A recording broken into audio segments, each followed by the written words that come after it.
오른쪽으로. 조금 더. 살짝 오른쪽.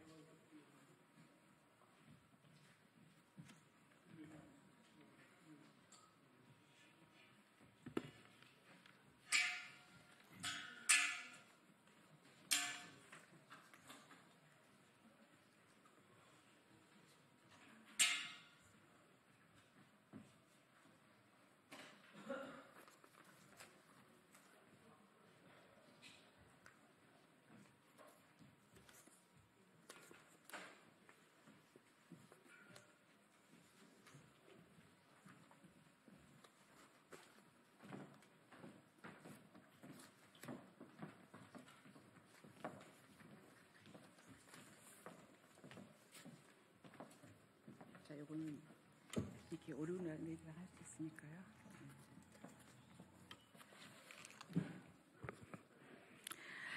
네, 국민의힘 조배수 의원입니다. 4월 4일 날 헌법재판소에서 결정이 내려졌습니다. 일단은 이제 최종적인 판결이기 때문에 거기에 대한 그 불복 방법은 없고 우리가 이것을 이제 수용하는 그런 그 방법밖에는 없지만, 그러나 이 판결문의 문제점에 대해서 우리 트루스 포럼의 헌법재판 청년 감시단들이 분석을 했습니다. 그래서 그 문제점에 대해서 오늘 기자회견을 하고자 합니다.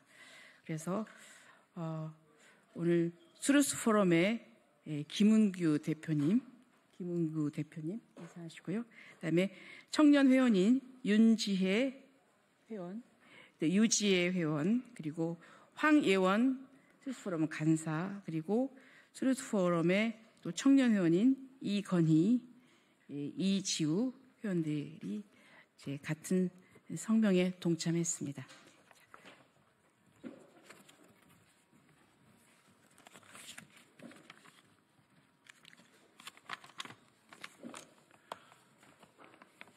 예, 트루스 포럼 헌법재판 청년 감시단 기자회견 진행하도록 하겠습니다. 지난 금요일 윤석열 대통령에 대한 탄핵 판결이 있었습니다. 그리고 이제 조기 대선에 관한 논의들이 시작되고 있습니다. 하지만 여러분, 헌법재판소의 탄핵 판결 정말 이대로 괜찮은 것입니까? 묻고 싶습니다. 정말로 괜찮은 것입니까? 오늘 우리는 헌법재판소의 탄핵 판결을 규탄하고 또 이를 역사의 기록으로 남기고자 기자회견을 진행합니다. 그리고 대한민국의 법치주의가 사망한 것에 대해 전 국민들께 위로의 말씀을 전해드립니다. 법치주의가 무너지면 그 피해는 결국 좌우를 떠나서 모든 국민들이 지게 됩니다. 헌재 탄핵 판결, 엉터리 판결이었습니다. 그리고 또 우스운 판결입니다. 헌재는 윤석열 대통령이 비상계엄 선포의 절차적 요건 위반했다라고 하면서 탄핵했습니다. 그런데 여러분, 이번 탄핵 심판에서 헌법재판소가 절차적 요건 잘 지켰습니까?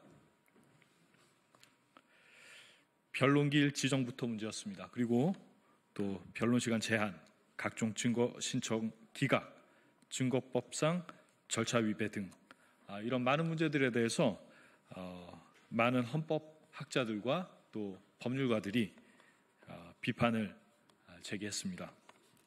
이런 헌재가 절차적 요건 위반을 이유로 대통령을 탄핵한 것은 사실 우스운 일입니다. 재판이라는 것은 법적 다툼을 해결하고 진실을 발견하고 또 정의를 실현하고 또 질서를 회복하는 수단입니다. 그런데 이번 판결을 통해서 질서가 회복이 되었습니까? 정의가 실현이 되었습니까? 더불어민주당의 일당 독재만이 더욱 강화된 것 아닙니까? 언제나 헌법재판관 임명 안 한다고 탄핵하고 이제는 자기 마음에 안 드는 사람 임명한다고 탄핵하겠다고 벼르는 것이 지금 더불어민주당의 모습 아닙니까? 여러분, 이것이 정상입니까? 헌법재판에 관해서 저희 트루스 포럼 청년 감시단이 지난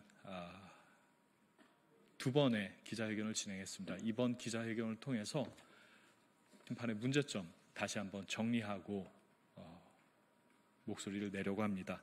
청년들 발표가 있을 텐데요. 여러분들께서 경청해 주시면 감사하겠습니다. 감사합니다.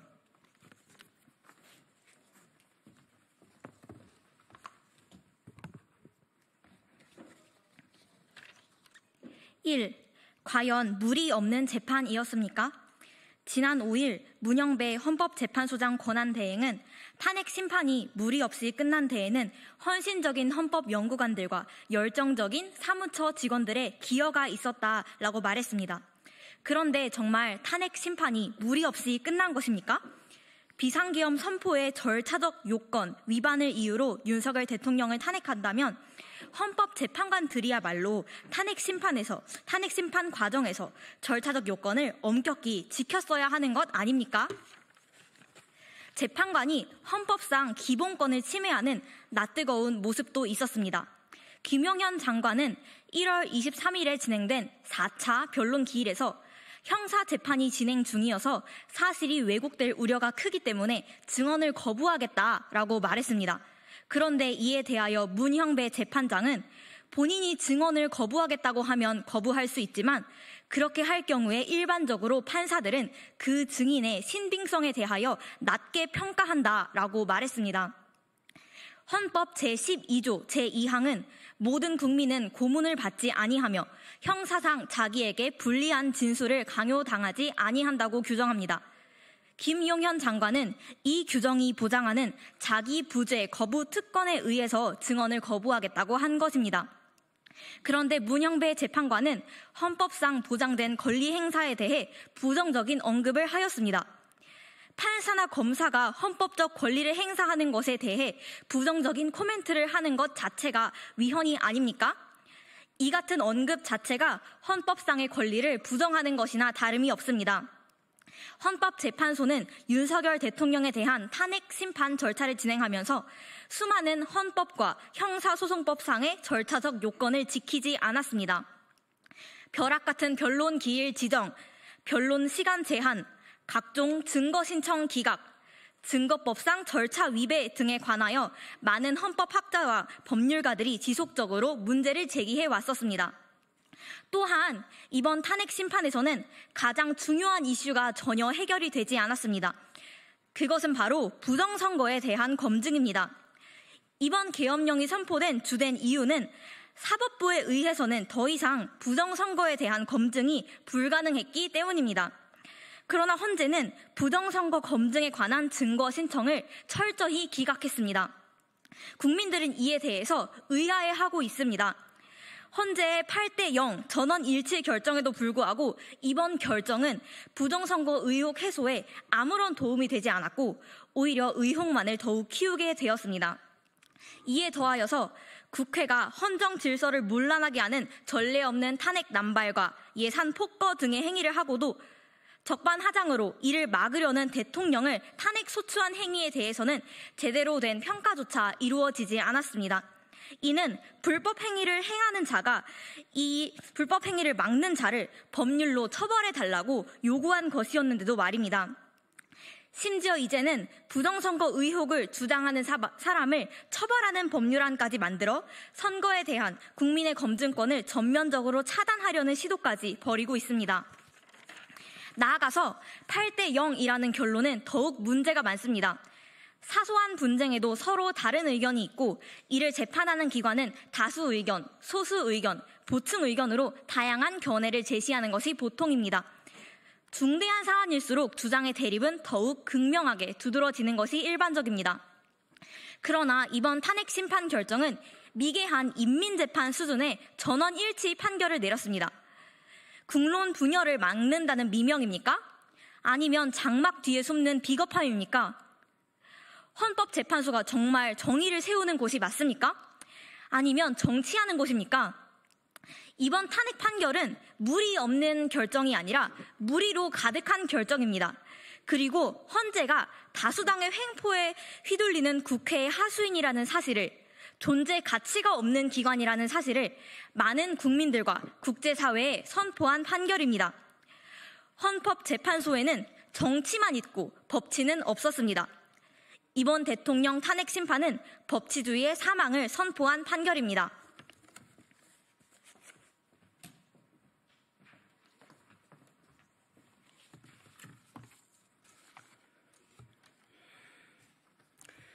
헌법재판소는 공정한 재판을 받을 권리를 철저히 침해했습니다. 헌법재판소는 94헌마 1 사건에서 이렇게 판결했습니다. 헌법 제27조가 보장하고 있는 공정한 재판을 받을 권리 속에는 신속하고 공개된 법정의 법관의 면전에서 모든 증거 자료가 조사 진술되고 이에 대하여 피고인이 공격 및 방어를 할 수 있는 기회가 보장되는 재판, 즉 원칙적으로 당사자주의와 구두변론주의가 보장되어 당사자가 공소 사실에 대한 답변과 입증 및 반증을 하는 등 공격 방어권이 충분히 보장되는 재판을 받을 권리가 포함되어 있습니다. 또한 피고인 등의 반대 신문권을 제한하고 피고인들의 공격 방어권을 과다히 제한하는 것은 헌법상의 적법 절차의 원칙 및 청구인의 공정한 재판을 받을 권리를 엄격히 침해하고 있는 것이라고 판결했습니다. 하지만 탄핵 심판 절차에서는 이런 원칙들이 전혀 지켜지지 않았습니다. 오히려 그 반대였습니다. 모든 증거 자료가 조사 진술되기는커녕 특히 부정선거와 관련된 자료들은 모조리 기각되었습니다. 반대 신문권을 충분히 보장하기는커녕 초시계로 변론권을 제한하기까지 했습니다. 공정한 재판을 받을 권리가 철저히 짓밟힌 것입니다. 3. 변칙적인 형사소송법 준용은 직권남용입니다. 헌재는 윤 대통령과 이진우 전 수도방위사령관, 여인영 전 방첩사령관 등이 헌재 심판장에서 명백히 부인한 검찰 조서와 공소장 내용마저도 증거로 인정했습니다. 이는 검찰이 자의적으로 작성한 조서와 공소장을 그대로 사실로 인정한 것입니다. 윤 대통령 측은 당사자가 동의하지 않은 검찰 조서는 증거 능력이 없다는 2020년 개정 형사소송법을 근거로 들며 반발했으나 헌법재판소는 받아들이지 않았습니다. 명백한 법 규정에도 불구하고 과거의 선례를 운운하면서 증거 능력을 인정해버렸습니다. 이는 헌법재판소가 법치가 아닌 정치의 하수인임을 드러낸 것입니다. 명확한 법 규정을 자의적으로 배제한 재판이고 엄연한 재판관의 직권 남용이옵니다.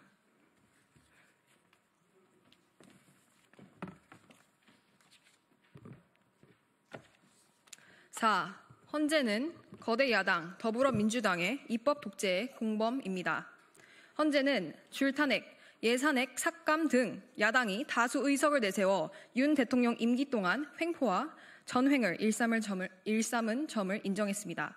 헌재는 정부의 주요 정책들은 야당 반대로 시행될 수 없었고 야당은 정부가 반대하는 법률안들을 일방 통과시켰다며 대통령은 야당의 전횡으로 국정이 마비된다고 인식해 이를 어떻게든 타개해야 한다는 책임감을 느꼈을 것이라고 했습니다.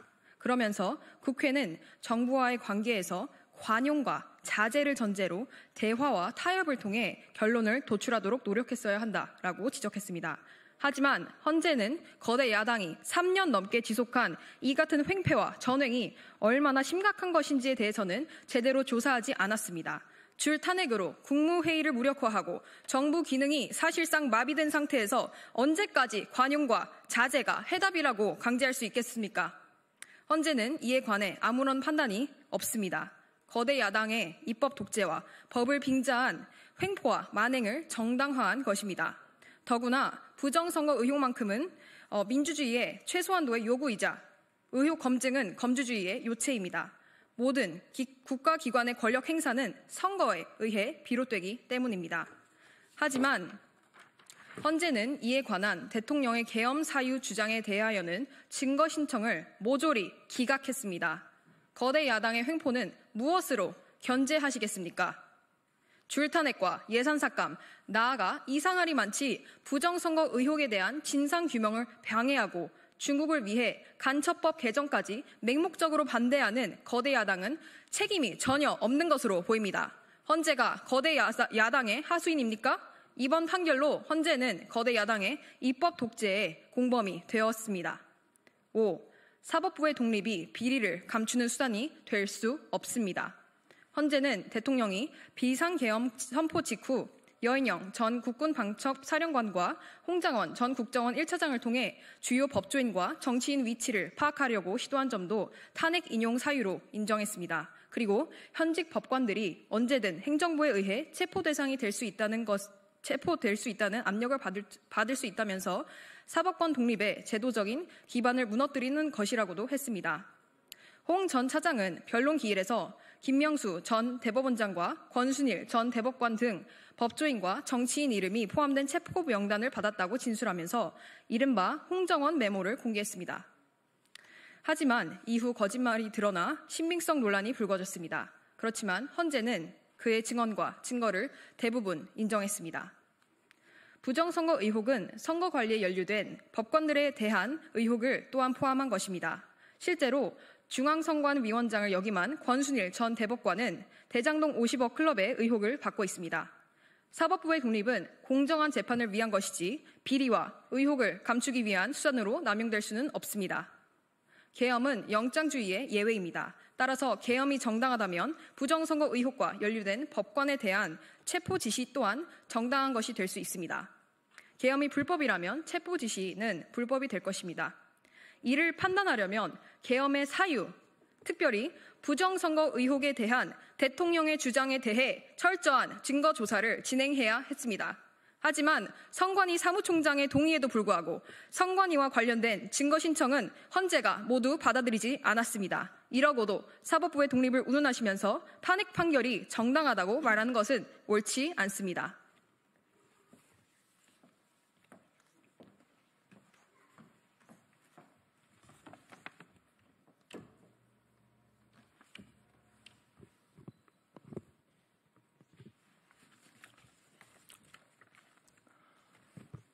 네, 이어서 말씀드리겠습니다.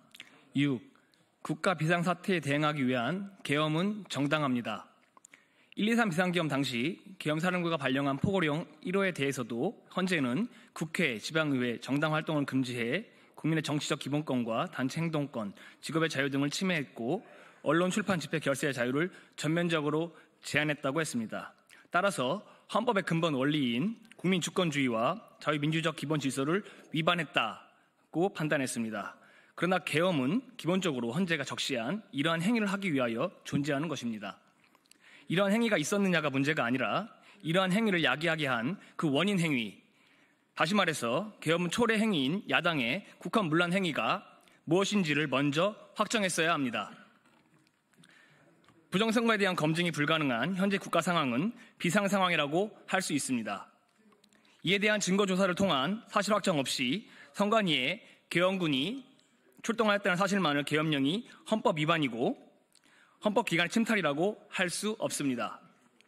나아가 야당에 의한 행정권 장악, 즉 삼권 분립의 훼손이 계엄법이 정하고 있는 행정 사법 기능의 집행이 현저히 곤란한 경우라고 해석하는 데 어려움이 없습니다.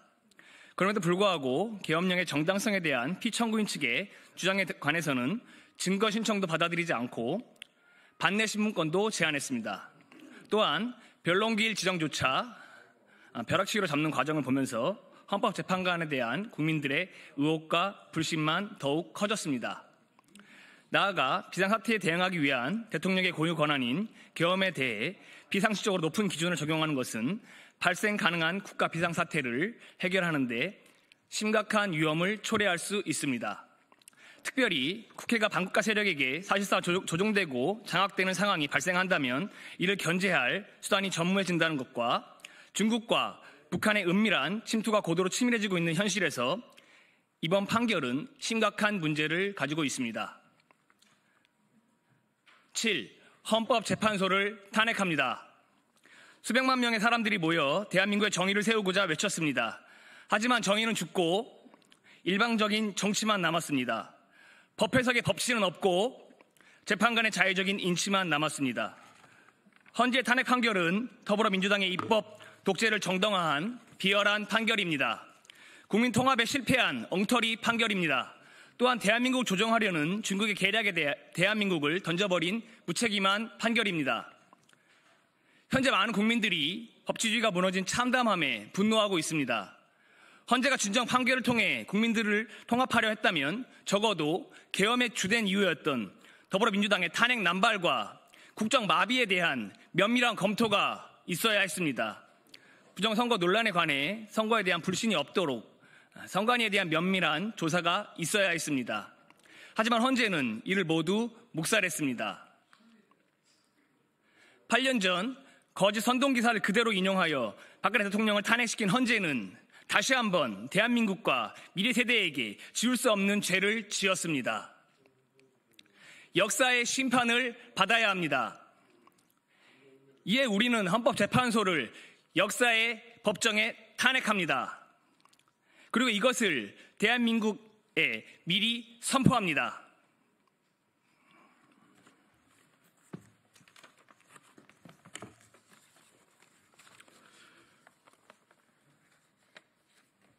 예, 이제 조기 대선이 곧 진행될 텐데요.